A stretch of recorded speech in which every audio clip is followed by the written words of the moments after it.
안녕하세요. 저는 50대 후반 여자입니다. 이렇게 사연을 쓰게 된 것은 제 운명이라고 생각했던 사람이 최악의 추태로 저를 구렁텅이에 빠뜨린 사연을 말해드리고 싶기 때문입니다. 저는 사랑이라 생각했던 남편에게 배신을 당했지만 그 후에 다시 생각지도 못했던 인연을 만났습니다. 돌고 돌아 행복을 되찾은 저의 파란만장한 이야기 좀 들어보실래요? 저는 작은 시골 마을에서 자랐어요. 하루에 몇 번 오는 버스를 타고 나가야 장에 나갈 수 있는 그런 곳이었죠. 저희 부모님은 넓지 않은 밭을 일구며 하루하루 열심히 살아가고 계셨어요. 저희 가족의 삶이 180도 바뀐 것은 연락이 끊겼던 고모 할머니를 만나면서부터입니다. 고모 할머니는 제과점으로 돈을 벌고 주류 사업에도 손을 뻗어 혼자 힘으로 어마어마한 돈을 버신 분이었어요. 고모 할머니는 결혼을 안 해 자손이 없었죠. 고모 할머니가 검은 승용차를 타고 저희 집에 왔던 그날이 아직도 기억납니다. 그날 이후 저희 집은 읍내에 볕 잘 드는 2층 집으로 이사를 했습니다. 아빠는 농사를 정리하고 읍내에 금은방을 여셨죠. 새 집에 사는 건 좋았지만 한편으론 새로운 생활이 답답하게 느껴지기도 했어요. 읍내로 이사 간 지 1년쯤 되었던 어느 날이었어요. 저는 하굣길에 집으로 가지 않고 시골로 가는 버스를 잡아탔어요. 어느 순간 저도 모르게 버스에 올라 있었죠. 그런데 버스에서 웬 남자애가 말을 거는 게 아니겠어요? 그 남자애는 어릴 때부터 자주 같이 놀던 동네 친구 수호였습니다. 야, 너 미희 아니냐? 너네 집 이사 가고 잘 지내는지 궁금했는데 여기서 이렇게 만나네. 근데 너 되게 이뻐진 것 같다. 너희 부모님은 잘 계시지? 아, 너네 형이랑 누나도 다시 와서 공부한다면서? 새 집에서 사니까 좋냐? 어떻게 한 번을 안 놀러 오냐? 근데 너 어디 가는 거야? 수호잖아. 웬일이야. 까까머리 중학생 됐네. 와, 벌써 1년이나 됐네. 난 뭐 새 집에서 사는 건 좋은데 그냥 좀 답답하달까? 예전 동네가 자꾸 생각나더라고. 너네랑 같이 놀던 것도 생각나고. 야, 근데 너 내 소식 궁금했다는 거 거짓말이지? 궁금했으면 편지라도 보내지 그랬어. 그 뒤로 저는 가끔 수호와 함께 버스를 타고 고향 마을에 가서 또 다른 추억을 만들었죠. 그러다가 저희가 중3이 되던 봄이었어요. 어느 날 시내에서 수호를 마주쳤어요. 저는 반갑게 손을 흔들며 인사를 했는데 그날따라 수호 표정이 안 좋은 겁니다. 무슨 일 있냐고 물어도 말을 안 하던 수호는 아버지가 몸이 많이 안 좋으시다는 얘기를 털어놨어요.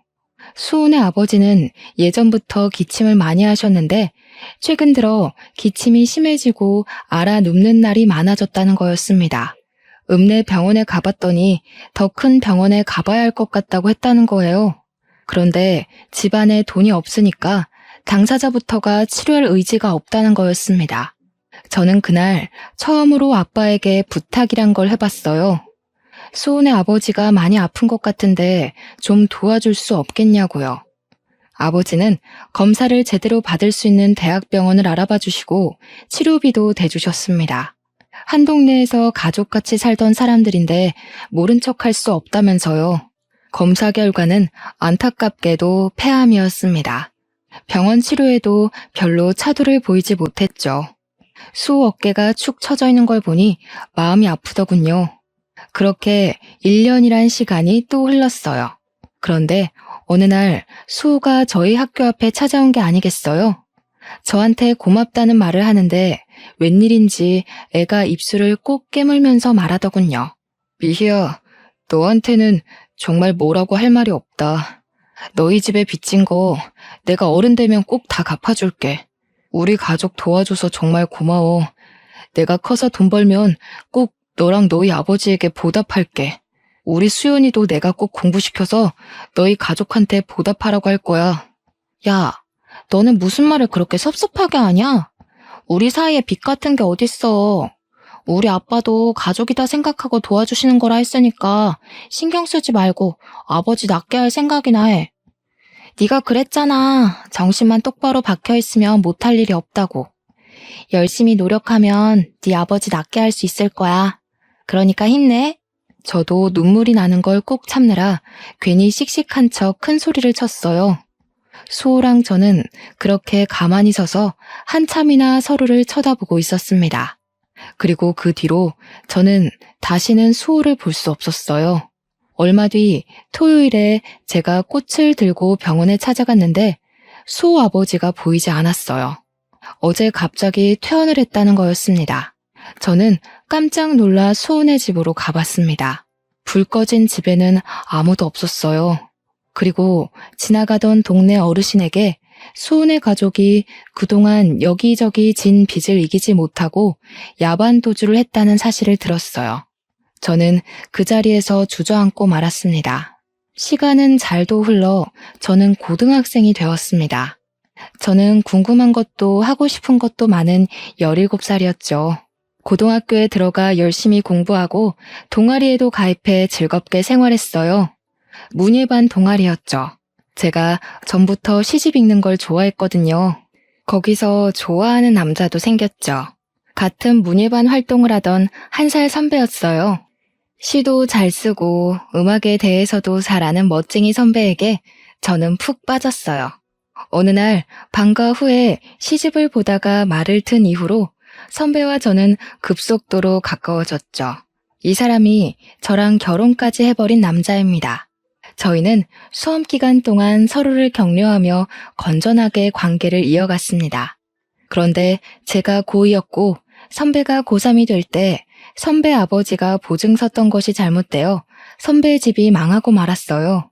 저는 당연히 대학에 가게 되어 있었지만 선배는 집안 사정 때문에 결국 대학을 포기하고 군대를 가겠다고 하더군요. 그때는 그를 많이 좋아하고 있었기 때문에 그의 사정이 안타깝기만 했어요.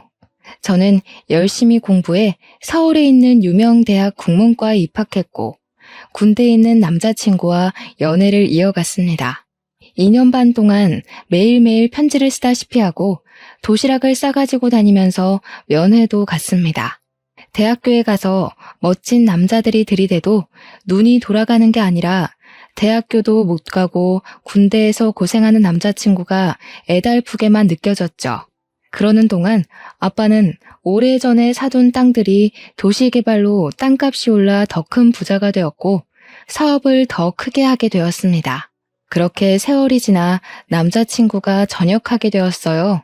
저는 아직 대학교 2학년이었는데 그가 전역한 지 며칠 안 되어 결혼하자는 말을 하는 겁니다. 너무 사랑하는 사람인 건 맞지만 아직 학생인데다 그와 결혼할 만큼 확신이 선 건 아니라서 저는 당황하고 말았어요. 내가 군대에서 많이 생각을 해봤는데 난 네가 아니면 안 될 것 같아.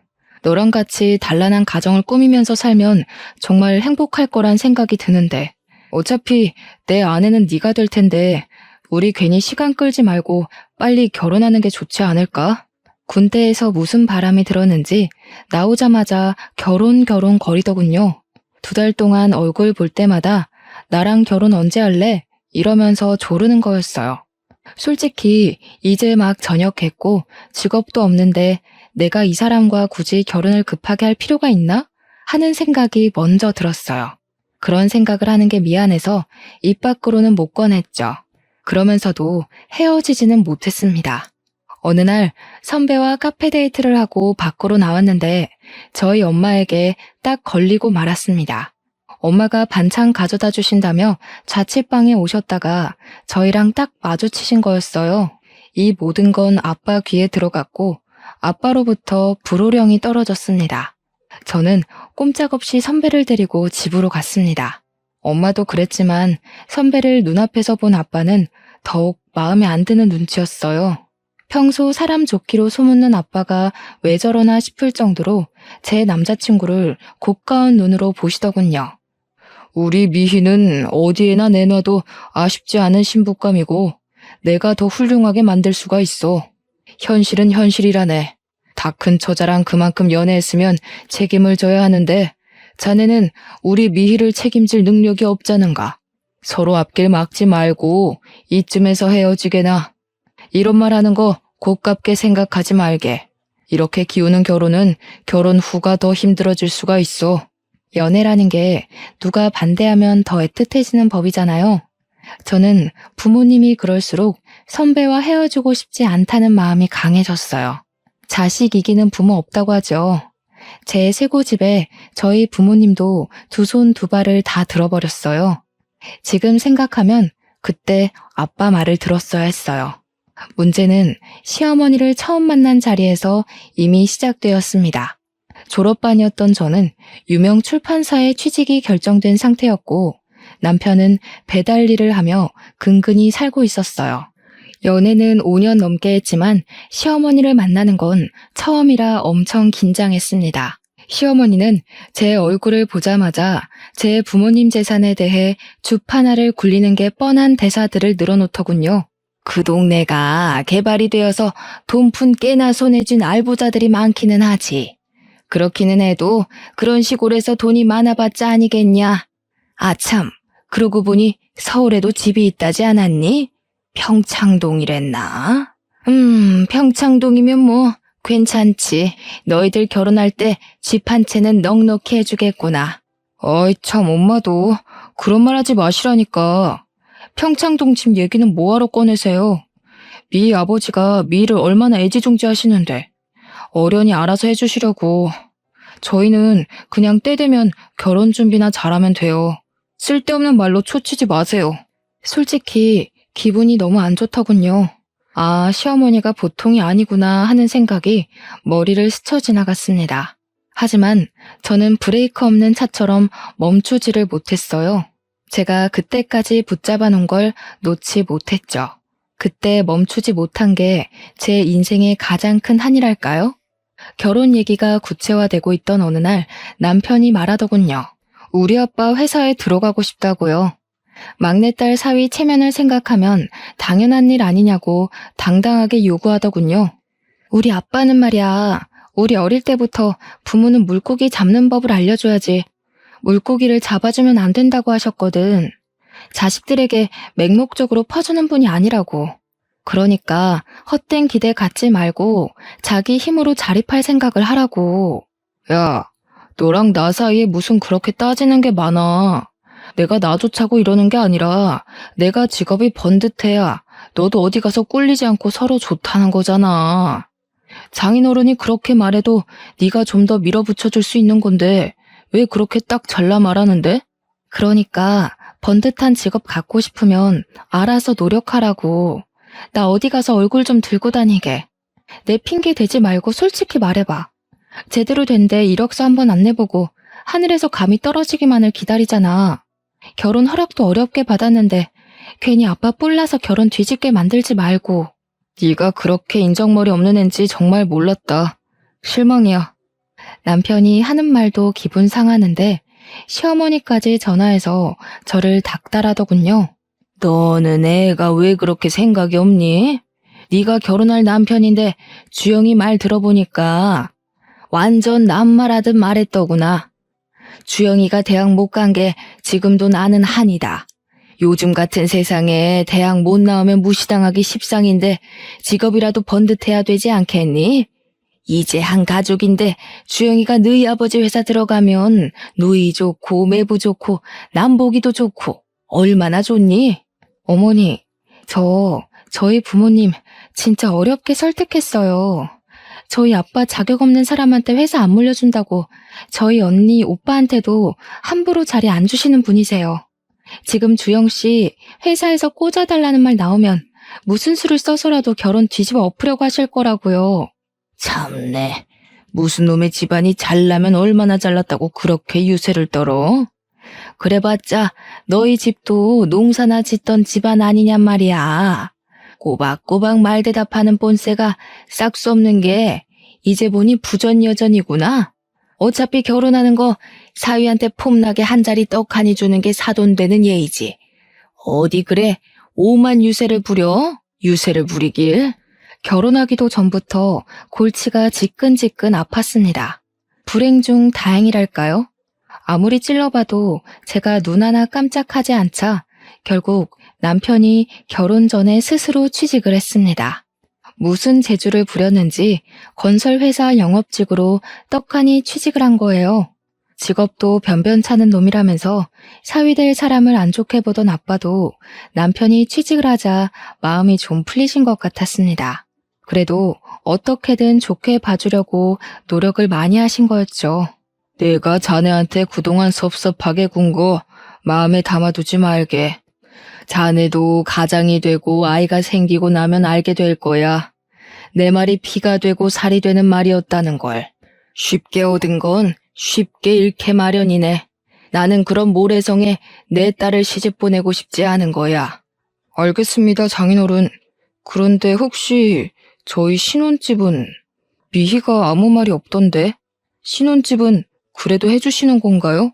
아무래도 제가 취직한 지도 얼마 안 되고 하다 보니 미희가 알아서 하리라고 생각해서 여태 말은 안 했는데 시기 얼마 안 남았으니 그래도 물어는 봐야 할 것 같아서.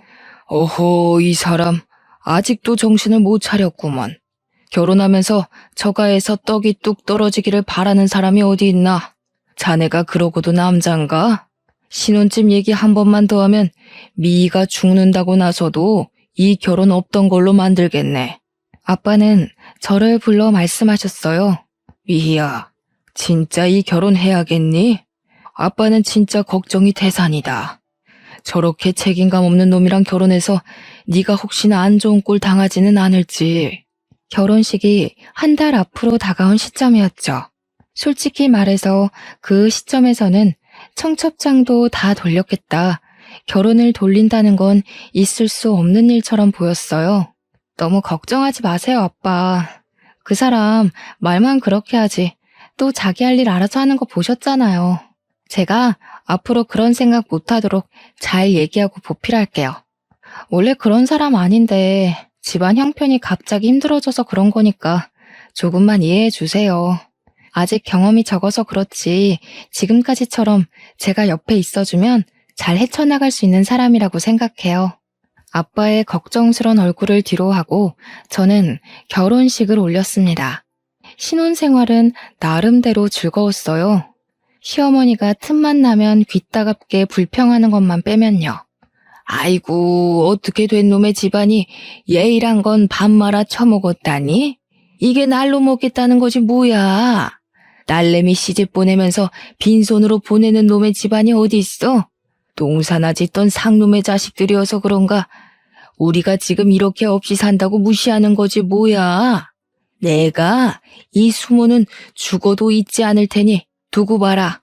저기요, 어머니. 저 빈손으로 오지 않았어요. 그래도 저희 엄마가 결국에는 혼수 최고급으로 다 마련해 주셨잖아요. 저희 언니랑 오빠도 막내 동생 결혼하는데 그냥은 안 시킨다고 많이 도와주셨고요.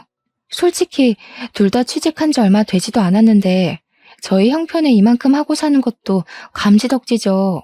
감지덕지? 참네. 내 기가 막히고 코가 막혀서 있는 것들이 더하다더니 딱 그 짝이구만. 막내딸 결혼하는데 평창동 집을 내줘도 모자랄 판에. 뭐? 감지덕지?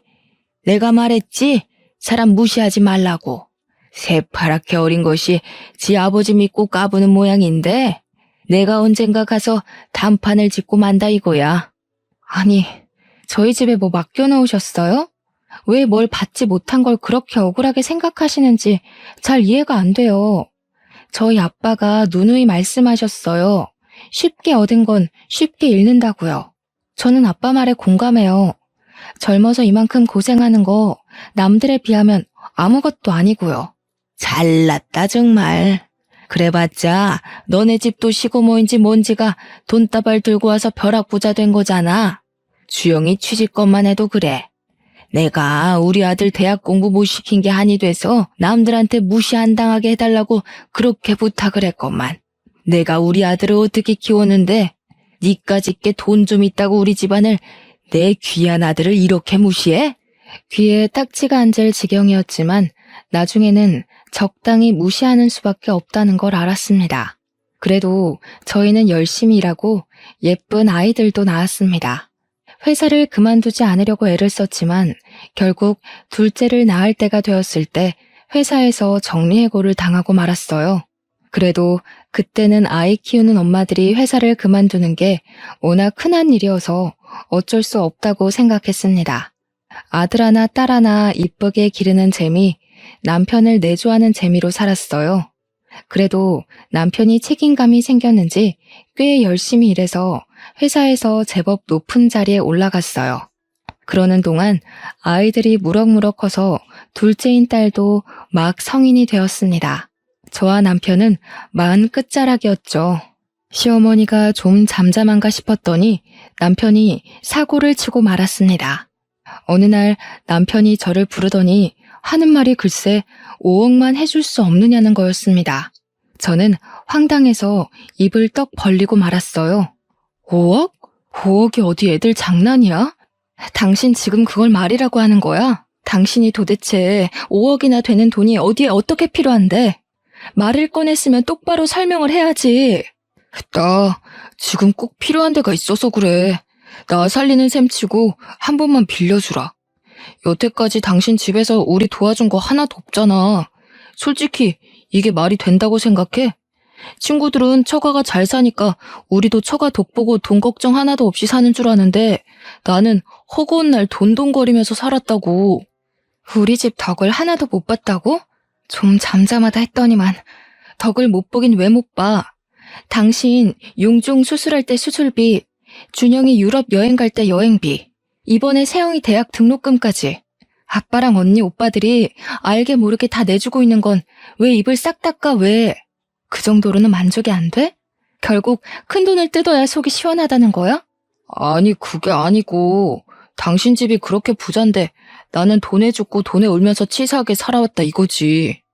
솔직히 당신 집에는 5억 정도는 아무것도 아니잖아. 당신은 내가 불쌍하지도 않아? 어쩜 그렇게 인정머리가 없어? 장인어른이나 당신이나 똑같아. 남편 아니 애들 아빠 살리는 셈 치고 5억만 해주라 제발. 내가 이렇게 빌게.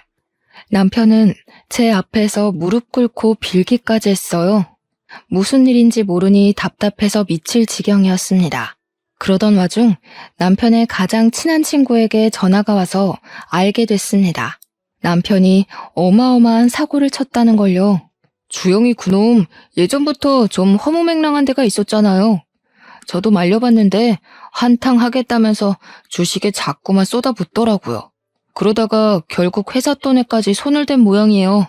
저한테 도와달라고 부탁하는데 제가 그런 돈이 어디 있습니까? 하룻밤을 뜬 눈으로 지새운 저는 결국 다음날 남편을 붙잡고 따졌습니다. 당신 진짜 제정신이야? 당신이 어떻게 나한테 이럴 수가 있어? 내가 당신 하나 믿고 여기까지 온 거 몰라? 준영이, 세영이 아직 대학 졸업도 못했는데 애들이 알면 뭐라고 그러겠어. 애들 보기 부끄럽지도 않아? 나는 여태까지 애들한테 정직하게 열심히 살면 뭐든 할 수 있다고 가르쳤어. 당신이 그걸 다 망친 거야. 그런 범죄를 저질러서. 그래, 내가 회사 돈에 손 좀 댔다. 됐어. 어쩔래? 마누라는 25년 내내 처갓집 돈이라고는 구경도 못하게 만들지. 내가 열받아서 회사 돈이라도 좀 건드려봤다. 어쩔래? 내가 오죽하면 그랬겠니? 내가 오죽 열받았으면 그랬겠냐고. 뭐야?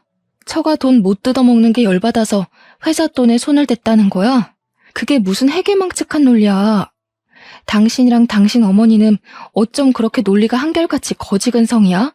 왜 우리 집에 돈을 맡겨놓기라도 한 것처럼 돈 못 받는다고 핏대를 세우고 억울하기까지 하다는 거냐고.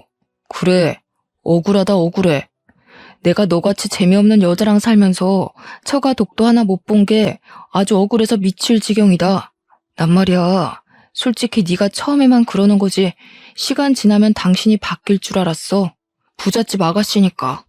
내가 벌어오는 쥐꼬리만한 월급 가지고 쪼개고 쪼개면서 살림 꾸릴 줄 누가 알았냐고. 이럴 거면 내가 당신이랑 왜 결혼해? 내가 진짜 바보였네. 당신 같은 남자 믿고 열심히 살아온 내가 지금은 저 사람이 못나게 굴어도 힘들어서 그러는 거다 하면서 어떻게든 이해해 주려고 애쓴 내가 바보였어. 그날 저는 남편에 대한 모든 희망을 버렸습니다. 그러거나 말거나 남편은 매일같이 자기 좀 살려달라고 저를 닥달했어요.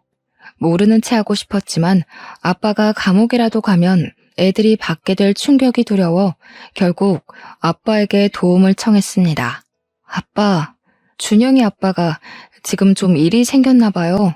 보증을 잘못 써가지고 그걸 얼른 갚아야 하는데 혹시 아빠가 조금만 도와주시면 안 될까요? 그런 놈이랑 결혼해서 아빠한테 이런 부탁까지 해야 한다는 게 치가 떨렸지만 애들을 생각하면 가만히 있을 수가 없었습니다. 그런데 아빠는 제 말을 듣고도 별 말씀을 안 하셨어요. 나중에 알게 된 거지만 그때 아빠 사업이 어려워져 부도 위기에 몰린 거였어요.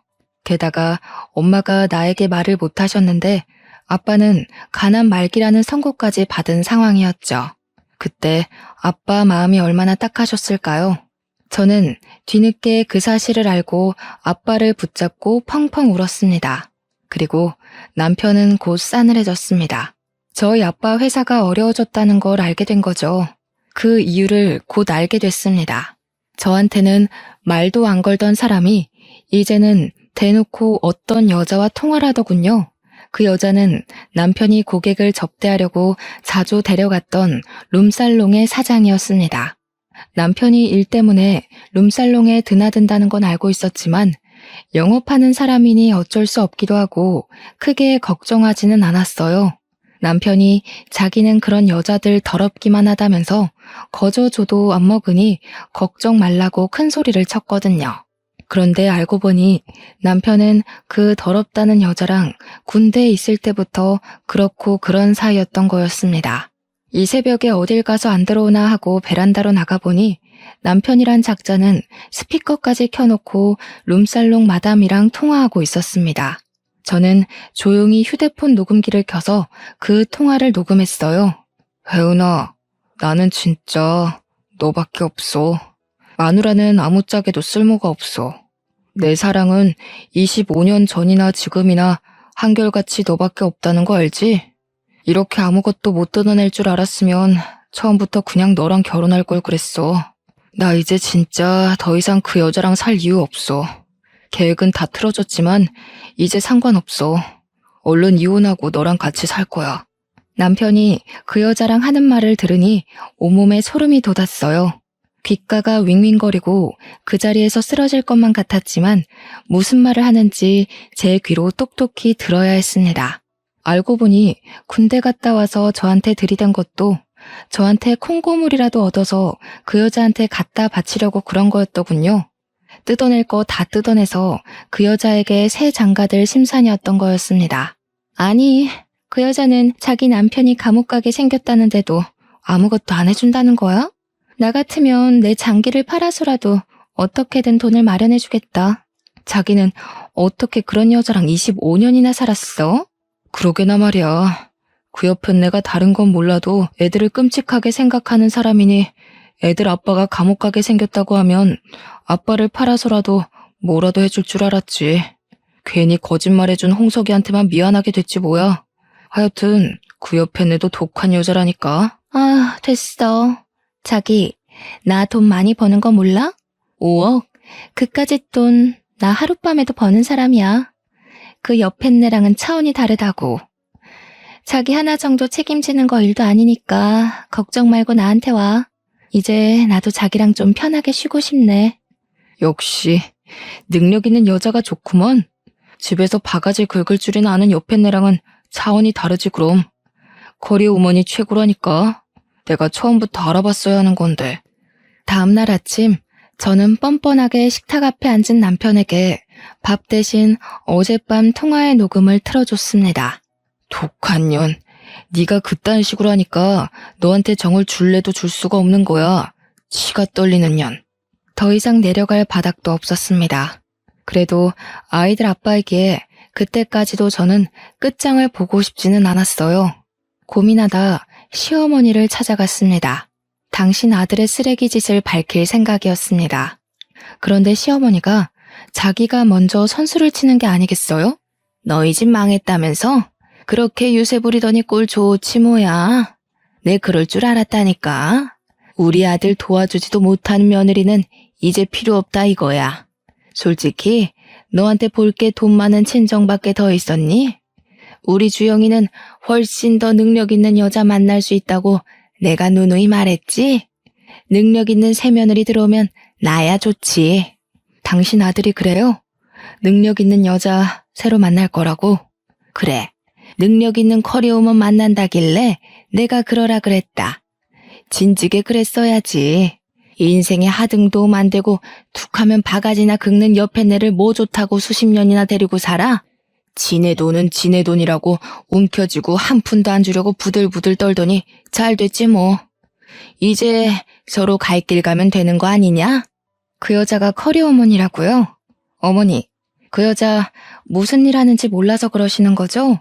당신 아들이 결혼 전부터 술집 다니면서 사귄 여자라고요. 자기 입으로 그렇게 더럽다고 저도 안 먹는다고 멸시하던 그런 여자라고요. 그래도 좋으시다는 거예요?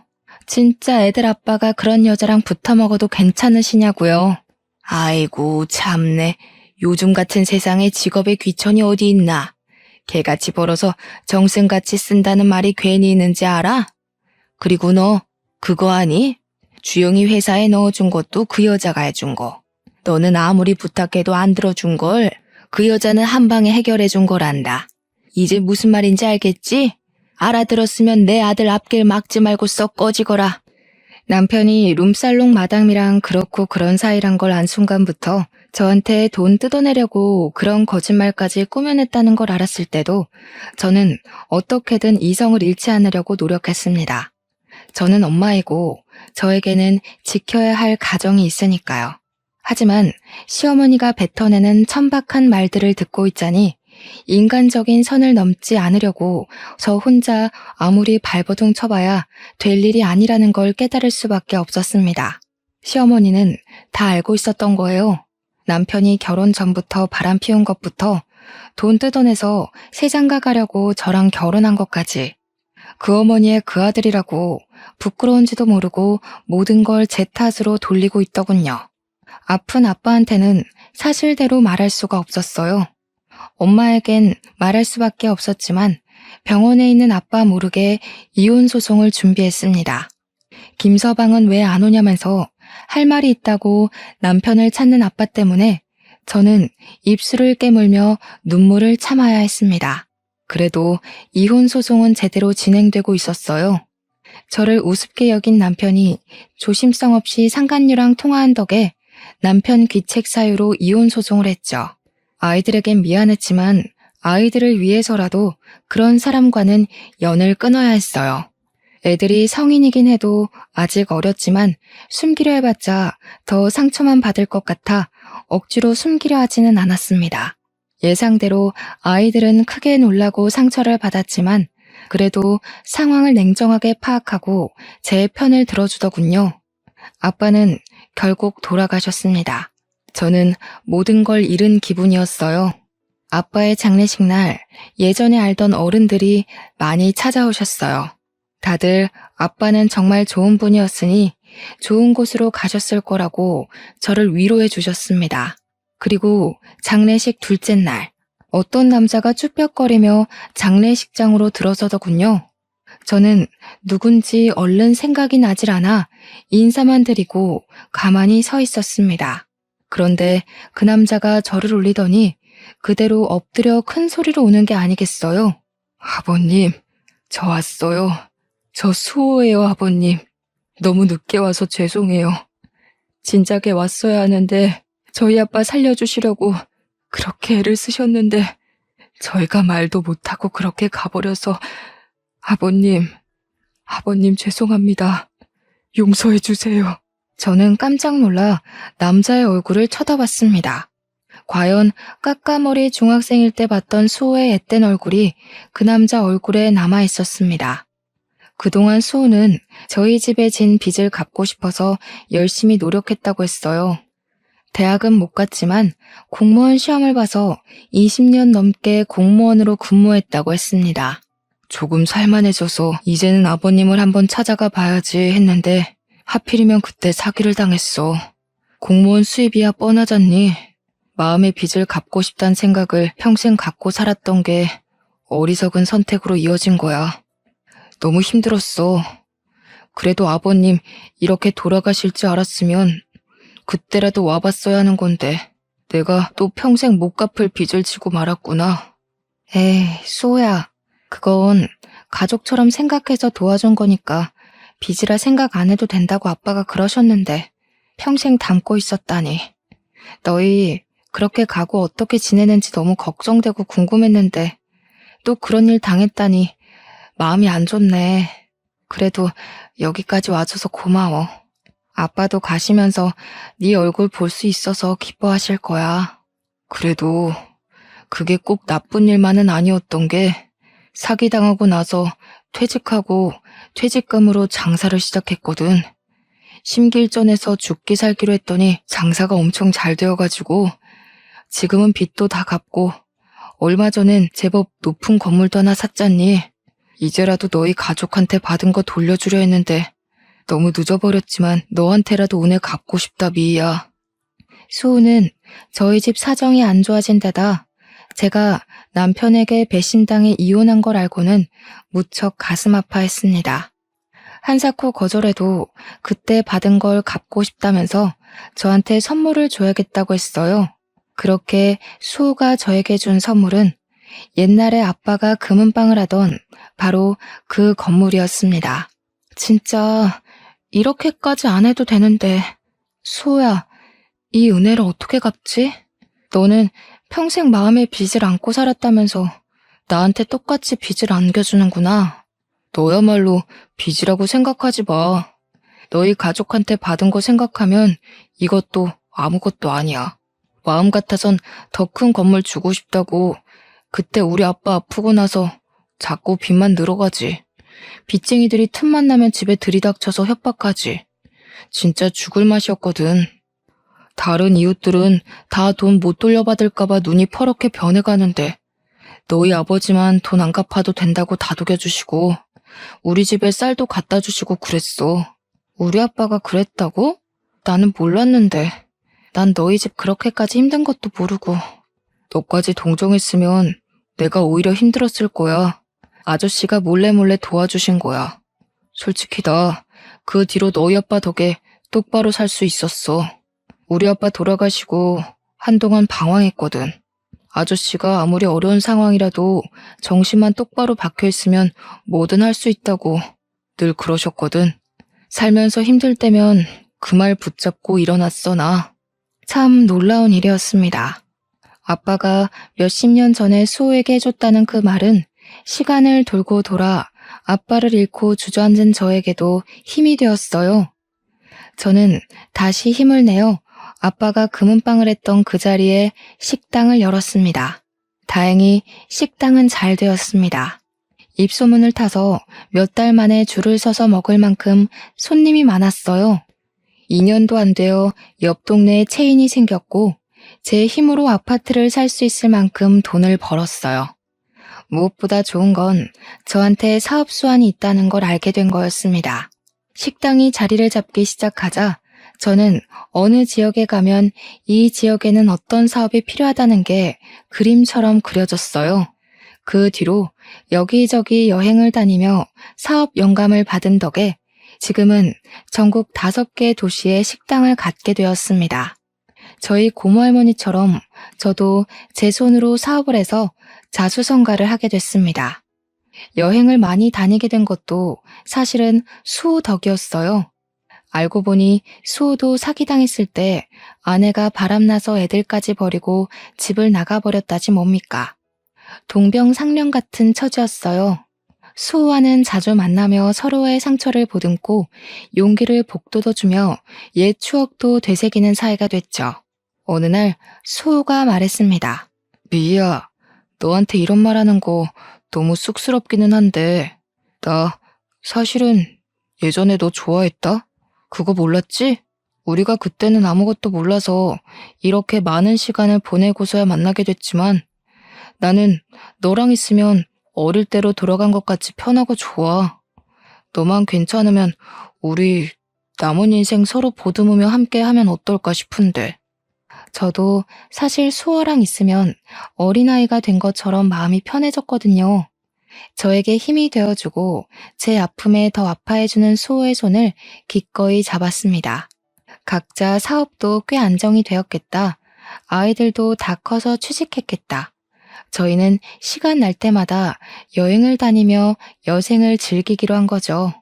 몇 년이 걸린 이혼 소송에도 결국 승소해 위자료로 아파트 한 채 값을 받게 되었어요. 결혼 생활 동안 재산 증식에 기여한 것이 인정된 것이죠. 판결이 나고 얼마 지나지 않아 남편은 초췌한 몰골로 저를 찾아왔습니다. 능력 있는 여자 만나서 떵떵거리고 살겠다던 자신만만한 태세는 다 어디 가고 자기가 지금 죽게 생겼으니 한 번만 도와줄 수 없냐면서 저를 붙잡고 늘어지는 게 아니겠어요. 알고 보니 룸살롱 마담에게는 사실혼 관계인 조직폭력배 애인이 있었던 거였습니다. 그 여자는 깡패 애인과 사이가 잠깐 안 좋았을 때 전 남편을 데려다 살림을 차린 거였고요.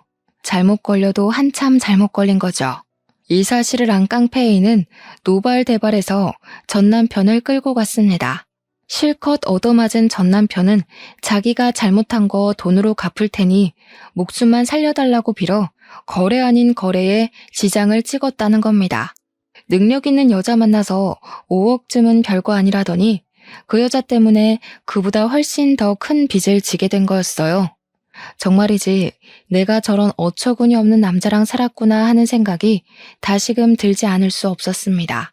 이야, 내가 너한테 이런 말할 면목이 없는 거 아는데, 나도 아는데, 나 진짜 이거 안 갚으면 언제 어떻게 될지 몰라. 제발 나 좀 한 번만 살려주라 제발. 너 돈 많이 벌었다며? 너는 돈 없어도 다시 일어날 능력이 있잖아.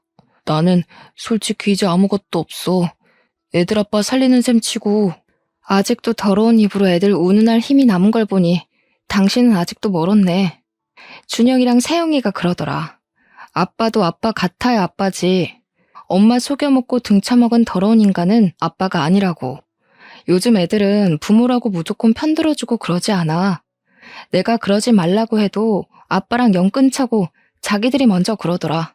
시어머니까지 연락해 여태까지 안 도와줬으니 이제는 한번 도와주라고 말도 안 되는 소리를 짓거렸습니다. 아무리 그래도 애들 아빠인데 어쩌면 애들까지 너 닮아서 인정머리 없고 싹수가 없니? 너 이제 돈 많다며.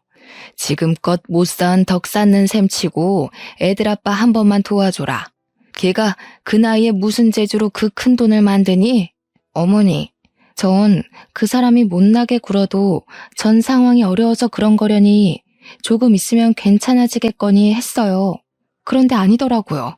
제가 이해해주면 할수록 그 사람은 점점 더 최악의 인간이 되더군요. 이제 보니 그런 인간 쓰레기 만드는데 어머니가 톡톡히 공을 세우셨네요? 어머니도 그러지 마세요. 그거 자식 위하는 거 아닙니다. 애들은 그 인간 상종도 말라는데 저는 전 남편이란 인간에게 똑똑히 한마디 해줬습니다. 우리 아빠가 그러셨거든. 아무리 힘들어도 정신만 똑바로 차리면 뭐든 할 수 있다고. 솔직히 당신 같은 쓰레기가 정신을 차릴 수 있을진 모르겠지만 자기가 싼 똥은 자기가 치우는 거라는 망고의 진리를 이제라도 배워. 배움에는 때가 없는 법이라잖아. 이제라도 배워서 제발 죽기 전에 한 번이라도 사람 구실하면서 살아. 그게 당신의 마지막 살 길이야. 이제는 정말 아무 걱정 없이 사업은 사업대로, 사랑은 사랑대로 탄탄대로입니다. 얼마 전에는 제 아들이 결혼할 여자를 데려와 상견례 자리에 지금의 남편 수호와 함께 나갔습니다. 저희는 식은 안 올렸지만 혼인신고를 하고 부부로 살고 있습니다. 저의 가장 든든한 지지자인 남편은 이제 제 아이들 아빠 노릇을 톡톡히 해주고 있답니다. 똑같이 어려운 상황에서 대학에 못 갔지만 자기 힘으로 노력해서 일어난 멋진 새로운 아빠가 아이들에게 생긴 거죠. 제 이야기는 여기까지입니다. 제 첫 결혼은 최악이었지만 지금은 정말 행복한 삶을 살고 있어요. 처음부터 서로를 알아봤으면 좋았을걸. 전 남편이라는 쓰레기 때문에 너무 먼 길을 돌아왔네요. 하지만 저는 후회하지 않아요. 아이들이라는 좋은 선물도 받았고 아픔을 딛고 일어나는 법도 배웠으니까요. 이렇게 뒤늦게라도 찾은 행복을 여러분께 조금이라도 나눠드리고 싶네요. 여러분도 저희 아빠 말처럼 어떤 상황에서도 포기하지 마시고 행복을 찾으셨으면 좋겠습니다.